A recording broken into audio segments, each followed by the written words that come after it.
hearing about the ways that people are addressing these issues in their own communities, in other cities, using policy, using corporate partners, using all of these different tools that are at our disposal to address those same core issues. How do we make sure all of our children have the resources they need? How do we make sure all of them can be growing up and getting the food that they need, the energy that they need to succeed in school, to succeed in their passions, in their careers, in their life?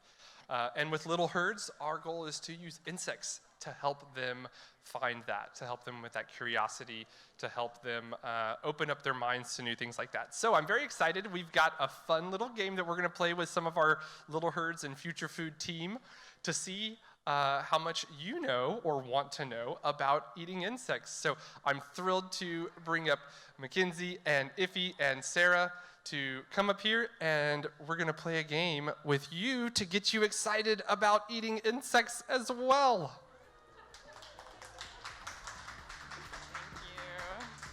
Hey everyone, how are we doing? I guess we'll sit for a second. So we're gonna do a quick round of introductions. Hi everyone, my name is Sarah Jack. I am producing back there if you see me with a little headset. I'm a choreographer, producer, and performer. And I'll pass it off real quick. And a chaos coordinator. Oh yeah, and a chaos coordinator. That's what I'm doing behind the scenes. Awesome, thanks Sarah. My name's Iffy. I've been working with Little Herds for 3 years. I got started working with Little Herds during the pandemic because I showed up to an activist meetup online, and a lot of people were talking about big problems that I didn't understand how to plug into until RNA got on and he started talking about a problem that I could understand what my role was in it. And it was about people needing some food, and it was at the same time that there was a lot of food being wasted. So I was like, that's a problem that I want to be a part of helping to fix. So besides just being a fixer who likes to fix problems, my profession is a performer, and I love to identify as a dream weaver. So if you have a dream, I like to weave it together. Some people like to call that a producer. I like to call it a dream weaver. That's me. And I am Kenzie Wade. I am a PhD student at University of California, Santa Barbara, and my research is on edible insects. So often we think of insects as just the food of the future, right? We're here because we're thinking about the food of the future, but I also look at insects as a food of the past and a food of the present as well. And I think insects as just a topic allows us to think about a lot of these big questions that we need to think about when we're thinking about what the future of food is. And I've been working with Little Herds since 2018. I got connected with RNA, and that's how I started here. And I'm really excited to see this event grow. And just real quick, give a round of applause for everyone who's putting on this event today and tomorrow. Yeah. So we're gonna play a game, okay? We're gonna ask Kenzie a bunch of different questions about edible insects. And so we're gonna start, if we go on a scale of 1 to 5 of levels of difficulty, we're gonna kind of give you a number and see if you can come up with a question that might puzzle our expert. Ooh, try to stump me. You probably will, you probably will. So take a moment, think about it. What's a question that you have that we can ask our bug spurt here? Our bug spurt. Who has a question? I have a question. What's your question? Mackenzie. Yes, Iffy. Dun dun dun, drama. The question I have is, which bug is the most nutritious? Ooh, all right. I'm gonna stand up for this. Okay, Tell me about this. Oh, Carissa, do you know? Give it to us. Do you want to tell us? Oh, the mic is running over there. Cue the camera. If I'm correct, it's the cockroach. Ooh, raise your hand correct? if you would eat a cockroach. Yeah, there we go. We have one hand. Shelby, okay, so I am a bug spurt, but we actually have a bug farmer in the house. So walking in right now is Shelby Smith.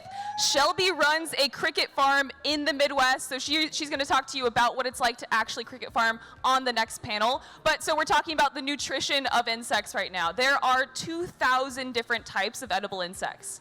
every single one of those insects has a different nutritional profile. So if we're comparing like chicken and beef, right, they're completely different species. Same with insects. There are 2,000 different types of species of edible insects. So you can't really compare nutritional quality that easily, right? There's 2,000.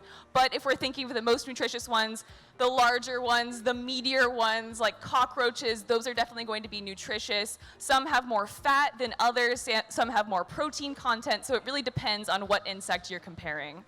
All right, let's get another question. Can someone give us a level 3 question? I saw a hand. It doesn't have doesn't to be. matter. Go for it. I don't know if it's level 3, but I just would like to know protein-wise, which insect? Yeah, so again, it depends on which one you're looking at, but if we're thinking about protein content of insects, it ranges between 18 to 38 grams of protein, so that's quite a lot, and in some cases, that can be, depending on the insect, that can be double as much as beef. So there are a lot of protein in insects. We know that when we have insects fly in our mouth when we're biking and your mom says like, oh, extra protein, right? Who's heard that? We all hear that when you have insects in your mouth. But the ones that we eat are not the ones that fly in your mouth. They're the ones that chefs prepare, that amazing folks here like Shelby prepare in such a good way that make them something that's not just like, oh, I guess we have to eat insects, but it's actually something that's delicious that we get to try and eat and incorporate into our meals, try different dishes that communities around the world already are cooking with insects. We have another question. So I've eaten quite a lot of insects, from scorpions to spiders, silkworms. Yes. But what's like your favorite one to cook with, and like what's the recipe that you use to make it? Ooh, I love this question. So I'm gonna give you two answers. So my dream dish, so if I was at a 5-star restaurant and had my dream dish, it would be mopane worms. Has anyone had mopane worms out there? By show of hands. Who in here has never heard of ponani worms? There we go. Me too. All right, so just like the different insects have different nutritional profiles, they also have different flavor profiles. So mopane worms seriously taste like bacon.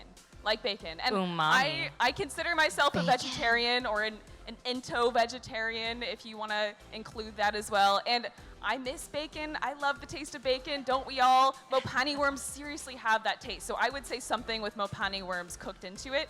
But if I'm going to be honest, the dish that I make on the regular, it's going to be something with dried crickets, maybe Shelby's crickets sprinkled on the top. So a nice fall salad with some crickets on the top, or a mac and cheese with crickets on the top. Just a nice quick add to any meal that you're eating.